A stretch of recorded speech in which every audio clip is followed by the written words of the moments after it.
نحمده وحده لا شريك له له الملك وله الحمد وهو على كل شيء قدير. الحمد لله وكفى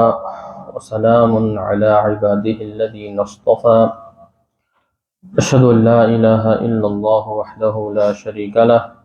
وأشهد أن محمدا عبده ورسوله. أما بعد، أعوذ بالله من الشيطان الرجيم. بسم الله الرحمن الرحيم. وقل لعبادي يقولوا التي هي أحسن إن الشيطان ينزغ بينهم إن الشيطان كان للإنسان عدوا مبينا. اللہ رب العزت سورہ بنی اسرائیل کی اس آیت میں کہتے ہیں، اور کہہ دیجئے میرے بندوں کو کہ وہ اچھی اور بہترین احسن بات کہیں لوگوں کو، اس لیے کہ شیطان تو پھوٹ ڈالنے کی کوشش کرتا ہے، اور یقیناً شیطان انسان کا کھلم کھلا واضح دشمن ہے۔ رمضان المبارک میں ہر بندہ یہ چاہتا ہے کہ وہ اچھے سے اچھا کام کرے۔ اللہ رب العزت کو جو کام بہت پسند ہیں، آپ صلی اللہ علیہ وسلم نے ان کاموں کی طرف ہماری رہنمائی کی ہے۔ ان میں سے ایک کام جس کی معاشرے کے اندر بہت زیادہ ضرورت ہے، اور وہ یہ ہے کہ کسی دوسرے بندے کے دل میں خوشی کو داخل کر دینا، یعنی سادہ لفظوں میں کہیں کہ دوسرے بندے کو خوش کر دینا، ایسی بات کرنا کہ جس سے وہ راضی ہو جائے، جس سے اس کے دل کے اندر امید پیدا ہو جائے، جس سے اس کو حوصلہ ملے، اور ایسی بات کرنے سے پرہیز کرنا کہ جس سے دوسرے کو تکلیف پہنچے، جس سے دل کے اندر اس کو ٹھیس پہنچے، جس سے اس کے دل کے اندر مایوسی کے آثار پیدا ہوں۔ ان باتوں سے اجتناب اور پرہیز کرنا۔ اور نبی کریم صلی اللہ علیہ وسلم نے ایک بہترین مسلمان کی یہی تعریف کی ہے، المسلم من سلم المسلمون من لسانہ و یدہ۔ ایک بہترین انسان مسلمان وہ ہے کہ جس کے ہاتھ اور جس کی زبان سے دوسرا مسلمان بھائی محفوظ ہو۔ آپ صلی اللہ علیہ وسلم نے فرمایا کہ بہترین عمل اللہ کو جو پسند ہے، ادخال السرور فی قلب المسلم، کسی مسلمان کے دل میں خوشی کو پیدا کر دینا۔ یہ عمل اللہ کے ہاں بڑا ہی محبوب عمل ہے، جبکہ ہم معاشرے کے اندر یہ دیکھتے ہیں کہ ہر بندہ کسی نہ کسی حوالے سے کوئی دکھلاوے کے ذریعے سے کسی کو ٹھیس پہنچاتا ہے، اس کے جذبات اور اس کے احساسات کا خیال نہیں کرتا، وہ اپنی خوشی کے لیے دوسرے کو پریشان کر دیتا ہے۔ آپ صلی اللہ علیہ وسلم گھر میں تشریف لائے، حضرت حفصہ بلکہ حضرت صفیہ جو کہ ایک یہودی سردار کی بیٹی تھی، اور خیبر فتح ہونے کے بعد حضرت صفیہ کے ساتھ آپ صلی اللہ علیہ وسلم نے نکاح کیا تھا۔ حیی بن اخطب سردار تھا، ان کی یہ بیٹی تھی، صاحبزادی تھی، یہودی باپ کی بیٹی تھی، ان سے نکاح ہو گیا۔ تو گھر کے اندر آپ صلی اللہ علیہ وسلم تشریف لائے تو پریشان بیٹھی تھی۔ آپ صلی اللہ علیہ وسلم نے پوچھا کیا بات ہے؟ تو حضرت صفیہ کہنے لگی کہ یہ میری سوتنیں، یعنی آپ کی جو دیگر ازواج تھیں، وہ کہنے لگی کہ میری یہ جو سوتنیں ہیں یہ مجھے کہتی ہیں کہ ہماری رسول کے ساتھ، یعنی ہمارے اپنے جو خاوند ہیں نبی کریم، ان کے ساتھ ہماری قربت تمہاری نسبت زیادہ ہے، اس لیے کہ ہم تو ان کے خاندان سے ہیں، ان کے قوم قبیلے سے ہیں، ان کے بلڈ ریلیشن جو ہے وہ ہمارا ان کے ساتھ بنتا ہے ایک، اور دوسرا ہمارا نکاح ہونے کی وجہ سے دوسری قربت ہے ہماری، یعنی ہمارا رسول کریم کے ساتھ ڈبل رشتہ ہے، ہماری زیادہ قربت ہے بنسبت تمہارے، اس لیے کہ تم تو یہودی خاندان سے ہو اور ہم قریش میں سے ہیں۔ اب یہ باتیں حضرت صفیہ کو جو ہے وہ ناگوار گزر رہی ہیں اور محسوس کر رہی ہیں۔ مایوسی شیطان کا تو کام ہی یہ ہے۔ اللہ رب العزت نے اسی لیے کہا کہ میرے بندوں کو کہو کہ وہ لوگوں کو اچھی بات کرے۔ کیوں؟ اس لیے کہ شیطان تو چاہتا ہی یہ ہے کہ وہ لوگوں کے درمیان میں پھوٹ ڈالے۔ تو حضرت صفیہ اس بات کو محسوس کرتے ہوئے پریشان بیٹھی ہیں۔ آپ صلی اللہ علیہ وسلم نے،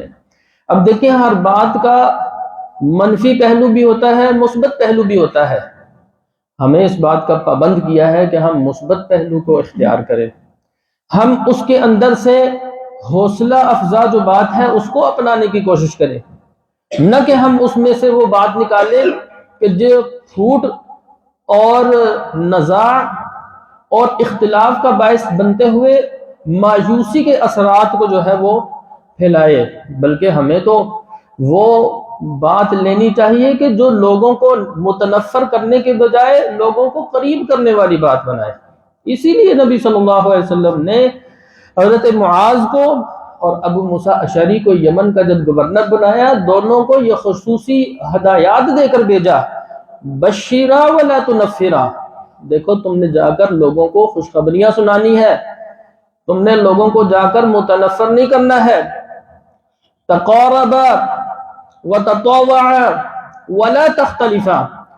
تم نے ایسی بات کرنی ہے کہ جس سے لوگ جڑیں، جس سے لوگ قریب ہوں،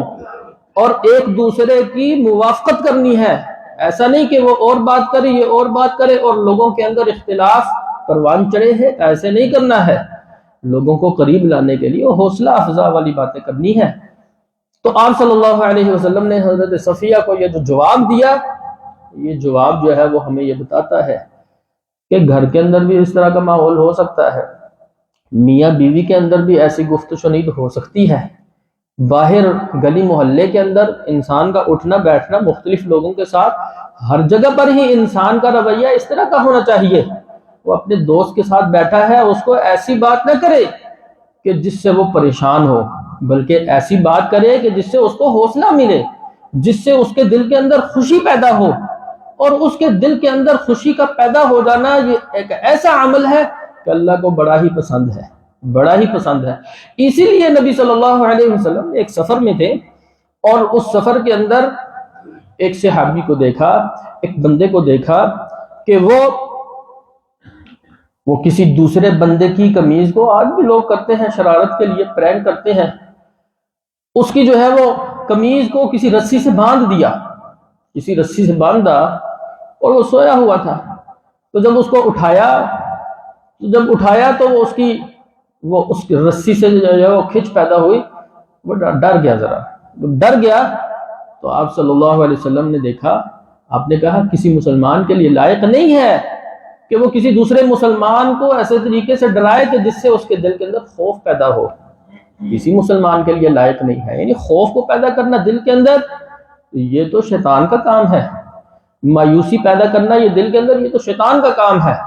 لہذا انسان کسی دوسرے کے دل کے اندر خوف نہ پیدا کرے بلکہ اس کو خوشی کے جو ہے وہ دو بول دے۔ تو آپ صلی اللہ علیہ وسلم نے حضرت صفیہ کو یہ جواب دیا،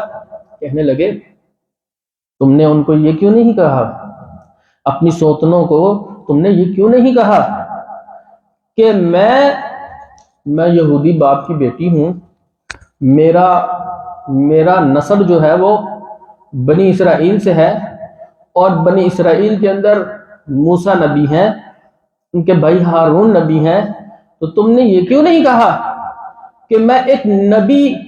میرا باپ نبی، میرا چچا نبی، اور میں ایک نبی کی بیوی ہوں، لہذا میری نسبت جو ہے وہ تم سے بڑھ کر نسبتیں ہیں، میری تو دوہری نسبتیں ہیں، میری قربتیں اللہ کے ہاں تمہاری قربتوں کی بنسبت زیادہ ہیں۔ اب دیکھیں کیس ایک ہی ہے، آپ صلی اللہ علیہ وسلم نے اس رنگ کو اور رنگ جب دیا تو حوصلے والی بات پیدا ہوئی. حضرت صفیہ کو اس بات سے جو ہے وہ خوشی پیدا ہو گئی. ہمیں بھی آج معاشرے کے اندر اسی رویے کو اپنانے کی ضرورت ہے. ایک انسان کے اوپر اللہ نے نعمت کی ہے لیکن اس نعمت کا اظہار وہ اپنے دوست کے سامنے کر رہا ہے. اب اس کا دوست وہ نعمتیں سن کے اگر اس کو اچھی تنخواہ ملتی ہے وہ اپنے دوست کو بتاتا ہے اس کی تنخواہ اتنی اچھی نہیں ہے, تو اس کو پرہیز کرنا چاہیے کہ اس کے سامنے اس طرح اظہار کرے کہ وہ اپنے اوپر نعمتوں کو کم تر جانے اور مایوس ہونے اور وہ مایوسی کا شکار ہو جائے. تو اس لیے ہمارے معاشرے کے اندر یہ چیزیں بہت عام ہیں,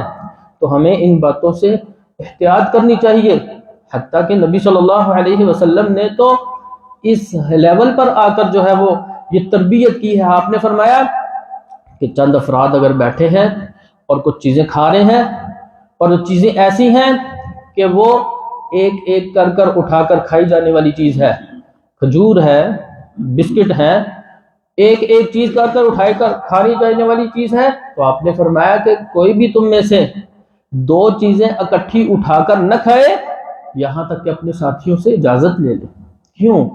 اس لیے کہ اگر وہ دو چیزیں اٹھا کر مثلا دو کھجوریں اٹھا لیتا ہے یا بسکٹ پڑے ہیں دو اٹھا کر وہ باقی سارے ایک ایک اٹھا رہے ہیں وہ دو اٹھا کر کھاتا ہے, آپ نے کہا باقیوں کی اجازت کے بغیر ایسا نہ کرے, اس لیے کہ ان کے دلوں کے اندر یہ تکلیف پیدا ہوگی اور یہ ان کا حق جو ہے وہ مارے گا. آپ صلی اللہ علیہ وسلم نے اس لیول پر آ کر جو ہے وہ سمجھایا ہے. حالانکہ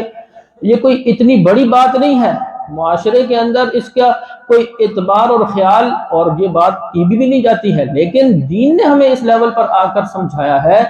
کہ ہم اس لیول کی بھی جو ہے وہ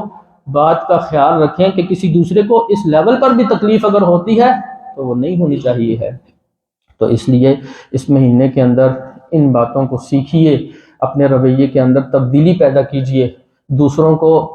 اپنی ذات کو ایسا بنائیے کہ دوسروں کو اس سے تکلیف نہ پہنچے, نہ زبان سے پہنچے, نہ زبان کے بول سے پہنچے, نہ زبان کے الفاظ سے پہنچے, اور نہ ہی انسان کے عمل اور کردار سے پہنچے. اللہ رب العزت ہمیں بہترین مسلمان بنائے. وآخر دعوانا الحمد للہ رب العالمین.